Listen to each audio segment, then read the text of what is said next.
Board exam. ಇದಾದ್ಮೇಲೆ ಮತ್ತೊಂದು ನಿಮ್ಮ ಪರೀಕ್ಷೆ ಮಾಡೋದು 12th ಸೆಕೆಂಡ್ ಪಿ. ಇದು ಒಂದು ಬೋರ್ಡ್ ಎಕ್ಸಾಮ್. ಇವೆರಡರಲ್ಲಿ ಕರೆಕ್ಟ್ ಆಗಿ ಕ್ರ್ಯಾಕ್ ಮಾಡಿದ್ರೆ ಒಂದು ಪದವಿ ಸಿಗುತ್ತೆ. ಬಟ್ ನಾವು ಇಟ್ಕೊಂಡಿರೋದೇನು, ನಮ್ಮ ಟೀಚರ್ಸು ಹಂಗೆ ಇದ್ದಾರೆ, ನಮ್ಮ ಪೇರೆಂಟ್ಸ್ ಮೈಂಡ್ ಸೆಟ್ಟು ಹಂಗೆ ಇದೆ, ನಮ್ಮ ಸ್ಟೂಡೆಂಟು ಹಾಗೆ ಫಿಕ್ಸ್ ಮಾಡಿದ್ದೀವಿ. ಏನದು 10th ಬೋರ್ಡ್ ಎಕ್ಸಾಮ್ ಅಲ್ಲಿ ಮ್ಯಾಥಮೆಟಿಕ್ಸ್ ಮತ್ತು ಸೈನ್ಸ್ ಅಲ್ಲಿ ಅಬೋ 90 ಬಂದಿದೆ, ಡಿಸ್ಟಿಂಕ್ಷನ್ ಅಲ್ಲಿ ಪಾಸ್ ಆಗಿದ್ದೇನೆ ಅಂದ್ರೆ ನಮ್ಮ ಪೇರೆಂಟ್ಸ್ ಏನ್ ಹೇಳ್ತಾರೆ, ಸೈನ್ಸ್ ತಗೋ PCMB ಪ್ಲಸ್ ಸಾಧ್ಯವಾದ್ರೆ +1 ಇಂಟ್ರೆಸ್ಟ್ ಇದ್ರೆ Z ಜುವಾಲಜಿ. ಇನ್ನೂ ಕೆಲವರಿಗೆ ಆಯ್ಕೆಯ ಕೋರ್ಸ್ ನಿಮ್ಗೆ ಯೋಚನೆ ಬಿಟ್ಟಿದ್ದು +1 C ಕಂಪ್ಯೂಟರ್ ಸೈನ್ಸ್. ಇನ್ನೇನು 10th ಬೋರ್ಡ್ ಎಕ್ಸಾಮ್ ಅಲ್ಲಿ ಒಂದು 50-60 ರೇಂಜ್ ಅಲ್ಲಿ ಪಾಸ್ ಆಗಿದ್ರೆ ಫಸ್ಟ್ ಕ್ಲಾಸ್ ಸೆಕೆಂಡ್ ಕ್ಲಾಸ್ ಅಂತ ನಮ್ಮ ಪೇರೆಂಟ್ಸ್ ಏನ್ ಚೂಸ್ ಮಾಡ್ತಾರೆ, ಕಾಮರ್ಸ್ ತಗೋ, ಸ್ಟಾಟ್, ಮ್ಯಾನೇಜ್ಮೆಂಟ್, ಬಿಸ್ನೆಸ್, ಅಕೌಂಟ್ಸ್. ಇದು ನಮ್ಮ ಶಿಕ್ಷಣದ ಅತ್ಯಂತ ದುರಂತದ ಘಟ್ಟ, ಕಾಮರ್ಸ್. ಇನ್ನೇ ಜಸ್ಟ್ ಪಾಸ್ ಆಗಿದ್ದಾನೆ 10th ಅಲ್ಲಿ ಅಂದ್ರೆ ವಿಧಿ ಇಲ್ಲ, arts GPS and then +1 geography, ಭೂಗೋಳ, ಇಂಟ್ರೆಸ್ಟ್. ಇದು ಸದ್ಯದ ನಮ್ಮ ಶಿಕ್ಷಣದ ಆಯ್ಕೆಗಳು. ಇಲ್ಲೋದ್ರೆ 2-3 ಟಾರ್ಗೆಟ್, CET, ನೀಟು, JEE. ಬೇರೆ ಕೋರ್ಸ್ ಇಲ್ಲ. MSc ಅಗ್ರಿ ಮಾಡು, BSc ಅಗ್ರಿ ಮಾಡು, ರಾಜಕಾರಣ ಓಡಾಡ್ಬೋದು, ಗ್ಲೋಬಲ್ ಪ್ಲಾಟ್ಫಾರ್ಮ್ ಇದೆ. ಈ ಕಾಮರ್ಸ್ ನವ್ರಿಗೆ ಹೋದ್ರೆ ಅವ್ರಿಗೆ ಇನ್ನೇನು ಒಂದಿಷ್ಟು CA ಮತ್ತೊಂದು ಬಿಟ್ಟರೆ IBPS, Indian banking professional service, ಒಂದು ಚಾರ್ಟರ್ಡ್ ಅಕೌಂಟೆಂಟ್. ಬೇರೆ ಕೋರ್ಸ್ ಇಲ್ಲ, ಎಲ್ಲ CA ಕಾಮರ್ಸ್ ಮಾಡಿದ್ರು ಬರೀ CA ಆಗಿದ್ದಾರೇನಾ, ಯಾರ ಒಂದು 2%. ಕಾಮರ್ಸ್ ಮಾಡೋರು ಎಲ್ಲ ಬ್ಯಾಂಕ್ ಮ್ಯಾನೇಜರ್ ಆಗಿದ್ದಾರೇನಾ, ಒಂದು 5%. ಇನ್ನು ಅವರು ಬೇರೆ ಬೇರೆ ಕ್ಷೇತ್ರಕ್ಕೆ ಹೋಗ್ತಾರೆ, ಆಯ್ಕೆಗಳಾಗ್ತವೆ. ಆರ್ಟ್ಸ್ ಓದೋರ್ಗಂತೂ ಹೇಳೋದೇ ಬೇಡ, ಮುದುಕಾಗ ತನಕ ಓದೋದೇ ಯಾವ 2 ವರ್ಷ PUC, 3 ವರ್ಷ ಡಿಗ್ರಿ, 2 ವರ್ಷ B.Ed, 2 ವರ್ಷ MA. ಅಲ್ಲಿ 30 ವರ್ಷ ಕಳೀತಾರೆ, ಓದ್ಬೇಕಿಯಾ? ಇನ್ನೇನು ರೆಸ್ಪಾನ್ಸಿಬಿಲಿಟಿ ಜಾಸ್ತಿ ಆಗುತ್ತೆ. ಮ್ಯಾರೇಜ್ ಅಂತ ಮಾಡ್ಕೊಂತಾರೆ, ಒಂದ್ 2-3 ಎಕ್ಸಾಮ್ ಬರೀತಾರೆ, CET ಯಾವ್ದಾದ್ರು ಕ್ಲಿಕ್ ಆದ್ರೆ ಸೆಟ್ಲು, ಇಲ್ಲ ಅಂದ್ರೆ ಮುಗಿತಪ್ಪ ನಮ್ಮ ಮನೆ ಬರಿಲ್ಲ, ಋಣ ತಿನ್ನೋದು ಅಂತ ಪ್ರೈವೇಟ್ ಎಲ್ಲೋ ಒಂದು ಸೆಕ್ಟರ್ ಅಲ್ಲಿ ಖಾಸಗಿಯಾಗಿ ಕೆಲಸ ಮಾಡಿ ಲೈಫ್ ಲೀಡ್ ಮಾಡಿ ತಾನು ಅನುಭವಿಸಿದ ನನ್ನ ಮಕ್ಳಿಗೆ ಆಗಬಾರ್ದು ಅಂತ ಮಕ್ಳಿಗೆ ಟಾರ್ಗೆಟ್ ಮಾಡ್ತಾರೆ. ನೋವಾಗಿ ಇದು ಇವತ್ತಿನ ನಮ್ಮ ಶಿಕ್ಷಣದ ಒಂದು ಅತ್ಯಂತ ಕಾಲಘಟ್ಟ.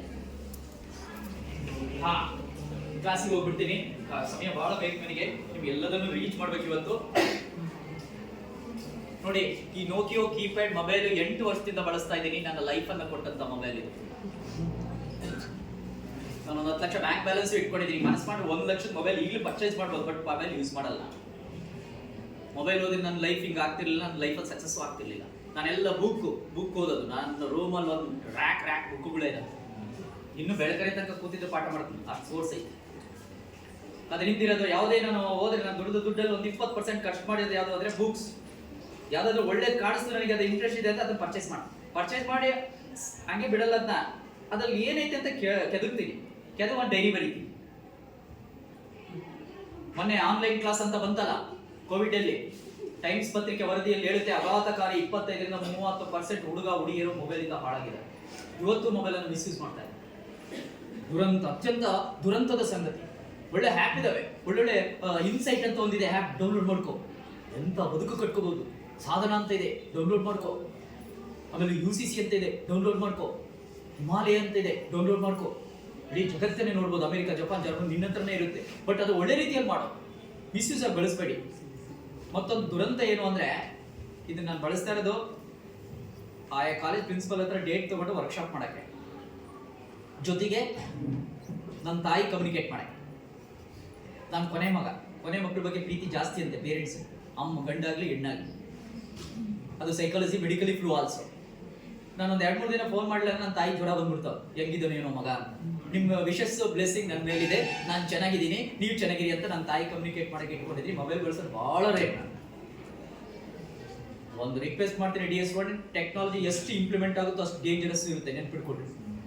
ಅದನ್ನು ಪ್ರಾಪರ್ ವೇಲ್ ಬಳಸ್ಕೊಳ್ಳಿ. ನನ್ನೊಂದು ರಿಕ್ವೆಸ್ಟ್. ಮೊನ್ನೆ ಲಾಸ್ಟ್ 2 months ಬ್ಯಾಕ್ ನನಗೆ ನನ್ನ 36 ವರ್ಷದಲ್ಲಿ ಫೀಲಿಂಗ್ ಆಗಿಲ್ಲ ಅಂತ ಒಂದು ಟ್ರಾಜಿಡಿ ದಿನ, ಅದನ್ನ ಆ ಡೈರಿ ಒಳಗೆ ಬ್ಲಾಕ್ ಡೇ ಅಂತ ಬರ್ಕೊಂಡ್ ಬಂದಿದ್ದೀನಿ ಲಾಸ್ಟ್ 2 months ಬ್ಯಾಕ್. ದಾವಣಗೆರೆ ಜಿಲ್ಲೆ ಜಗಳೂರು ತಾಲೂಕು ಗೌರ್ಮೆಂಟ್ GFGC ಕಾಲೇಜಲ್ಲಿ ಒಂದು ವರ್ಕ್ಶಾಪ್ ಇತ್ತು. ರಾಜೇಶ್ ಅದು ಏನ್ ಮಾಡಿದೆಯಾ ಗೊತ್ತಿಲ್ಲ, ಮೋಡಿ ಪ್ರಿನ್ಸಿಪಲ್ ಫೋನ್ ಮಾಡಿದ್ರು ಬಸವರಾಜ್ ಅಂತ. ಅದೇನ್ ಮಾಡಿದೆ ಗೊತ್ತಿಲ್ಲ ರಾಜೇಶ್, ನಾವು ಧಾರವಾಡದಿಂದ ರಿಸೋರ್ಸ್ ಪರ್ಸನ್ ಕರ್ಸನ ನಮ್ ನ್ಯಾಕ್ ಬರ್ತಾ ಇದೆ, ನಿಮ್ದೊಂದು ಪ್ರೋಗ್ರಾಮ್ ಆಗಬೇಕು IQSC ಪ್ಲೇಸ್ಮೆಂಟ್ಸ್ ಅಲ್ಲಿಂದ ನಮ್ಮ ಹುಡುಗರು ರಾಜೇಶ್ ಸರ್ನೇ ಕರ್ಸ್ಬೇಕು ಅಂತ ಡಿಮ್ಯಾಂಡ್ ಮಾಡ್ಬಿಟ್ಟಿದ್ದಾರೆ ಫೈನಲ್ ಇಯರ್ ಮಕ್ಕಳು. ಅದೇನ್ ಮಾಡಿದ್ರೆ ನಮ್ಮ ಮಕ್ಳಿಗೆ ನೀವು ಒಂದು ಪ್ರೋಗ್ರಾಮ್ ಮಾಡ್ಕೊಡ್ಬೇಕು ಅಂದ್ರು. ಸರ್ ನಾನು ಶೆಡ್ಯೂಲ್ ನೋಡ್ಕೊಂಡು ಬರ್ತೀನಿ ಸರ್ ಅಂದೆ. ಶೆಡ್ಯೂಲ್ ನೋಡಿದೆ, ಹೇಳಿದೆ, ಪ್ರೋಗ್ರಾಮ್ ಫಿಕ್ಸ್ ಮಾಡಿದ್ರು. ಗೌರ್ಮೆಂಟ್ GFGC ಕಾಲೇಜ್, ದಾವಣಗೆರೆ ಜಿಲ್ಲೆ ಜಗಳೂರು ತಾಲೂಕು. ಹೊರಟೆ. ತುಂಬಾ ಫೀಲ್ ಆದ ದಿನ ನನಗೆ. KSRTC ಬಸ್ ಹತ್ತಿದೆ. ಹತ್ತಿ ಡ್ರೈವರ್ ಬ್ಯಾಕ್ ಸೈಡ್ ಅಲ್ಲಿ 3 ಸೀಟ್ ಇರುತ್ತೆ, ಅದರಲ್ಲಿ ಫಸ್ಟ್ ಸೀಟ್ ಅಲ್ಲಿ ಕೂತ್ಕೊಂಡೆ. ಇನ್ನು 2 ಸೀಟ್ ಖಾಲಿ ಇತ್ತು. ನಾವು ಬೆಳಕಲ್ಲಿ ನಿಮ್ಮಂತ ಲಕ್ಷಾಂತರ ಮಂದಿ ಪಾಠ ಮಾಡೋರು, 2 ಸೈಕಾಲಜಿ ಓದಿದೀವಿ, ಮನೋಶಾಸ್ತ್ರ, ನಿಮ್ಮ ಮುಖ ನೋಡಿದ್ರೆ ನಾವು ಹೇಳಿ ಜಡ್ಜ್ ಮಾಡ್ಬೋದು. ನಾನು ಅಬ್ಸರ್ವ್ ಮಾಡಿದೆ, ಸ್ಟೂಡೆಂಟೇ ಅವರು ಬಂದು ಕುತ್ಕೊಂಡು ಫ್ರಾಕ್ಷನ್ ಆಫ್ ಸೆಕೆಂಡ್ ಅಲ್ಲಿ ಬ್ಯಾಗ್ ರಿಮೂವ್ ಮಾಡಿದ್ರು, ಕುತ್ಕೊಂಡ ತಕ್ಷಣ ಕಿವಿಯಲ್ಲಿ 2 ಗೂಟ ಇಟ್ರು. ಫ್ರಾಕ್ಷನ್ ಆಫ್ ಸೆಕೆಂಡ್ ಗೂಟ ಇಟ್ರು. ನನಗೆ ಗೊತ್ತಾಯ್ತು, ಅಲ್ಲೆಲ್ಲ ಇವ್ರು ಮೊಬೈಲ್ ರಾಜು. ಆ ಕಂಡಕ್ಟರ್ ಬಂದು ಟಚ್ ಮಾಡಿದ್ರೆ ಅವ್ರಿಗೆ ಬರವಿಲ್ಲ, ಇನ್ವಾಲ್ವ್ ಆಗ್ಬಿಟ್ಟಿದ್ದಾರೆ ಮೊಬೈಲ್ ರಾಜು. ಅವ್ರು ಬಂದು ಏನೋ ಟಚ್ ಮಾಡಿದ್ರು, ಪಾಸ್ ಏನೋ ತೋರಿಸಿದ್ರು ಕಂಡಕ್ಟರ್. ಹೋದ್ರು. ನನಗೆ ಗೊತ್ತಾಯ್ತು ಸ್ಟೂಡೆಂಟ್ ಇದ್ದಾರೆ, ಏನ್ ಮಾಡ್ಬಿಟ್ಟೆ ಪಕ್ಕದವ್ರಿಗೆ ಟಚ್ ಮಾಡಿದೆ. ಎಕ್ಸ್ಕ್ಯೂಸ್ ಮಿ ಬ್ರದರ್ ಅಂದೆ. ಅವನು ಏನಣ ಅಂದ. ಸರ್ವರ್ ಅನ್ಲಿಲ್ಲ ಅವನು, ಏನಣ ಅಂತ. ನಾನು ಅವನ ಲ್ಯಾಂಗ್ವೇಜ್ ಅಲ್ಲಿ ಎಲ್ಲಿಗಣ ಅಂದೆ. ಕಾಲೇಜಿಗಣ ಅಂದ. ಯಾವ ಕಾಲೇಜಿಗಣ ಅಂದೆ. ಗೌರ್ಮೆಂಟ್ GFGC ಕಾಲೇಜ್ ಜಗಳೂರು ಅಂತ. ಅಲ್ಲೆಲ್ಲೆಲ್ಲೆ ಮಕ್ಕಳ, ನಾನೇ ಗೆಸ್ಟ್, ನಂದೇ ಪ್ರೋಗ್ರಾಮ್ ನಡ್ರಿ ಅಂತ ಮನಸ್ನಾಗಂದೆ. ಓಪನ್ ಆಗಿ ಹೇಳಿಲ್ಲ, ಒಳಗೆ ಡಿಸ್ಟರ್ಬೆನ್ಸ್ ಆಗಿಬಿಡ್ತಾರೆ ಅಂದೆ. ಆವಾಗ ಎಸ್ ಅಂದ್ರು. ಮತ್ತಲ್ಲೇ ಅವ್ನು ನನ್ನ ಹತ್ರ ಮಾತಾಡ್ತಾನೆ, ಅಲ್ಲೇ ಮತ್ತೆ ಕಿವಿಯಲ್ಲಿ ಇಡ್ತಾ ಇದ್ದಾನೆ. ಪೇಷನ್ಸ್ ಇಲ್ಲ ನನ್ನ ಹತ್ರ ಮಾತಾಡೋಕು. ನಾನು ಏನು ಓದ್ತೀಯಣ ಅಂದೆ.